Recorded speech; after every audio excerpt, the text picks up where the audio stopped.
সবাই প্রথমে আমরা হ্যান্ড ওয়াশ বা সাবান যাই যার ঘরে যাই আছে সেটাই নিব, নিয়ে ভালো করে কি ফেনা করে ফেলবো আগে।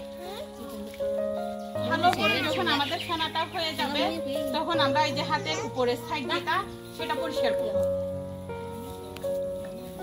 তারপর এই সাইডটা 1 থেকে 2 সেকেন্ড, তাহলে আমাদের কি উপরের এই অংশ পরিষ্কার, এই অংশ পরিষ্কার। আগে তো আমাদের হাতের তালু পরিষ্কার করা হয়েছে, হ্যাঁ। তারপর এরপরে এই বিদ্যা যে আঙ্গুলটা আছে এটা কি বাকি থাকছে না, তারপরে এই হাতেরটা,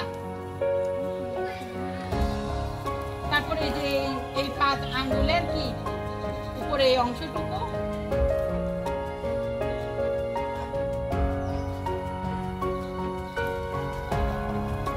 তাহলে কি মোটামুটি আমাদের হাত ধোয়া কমপ্লিট।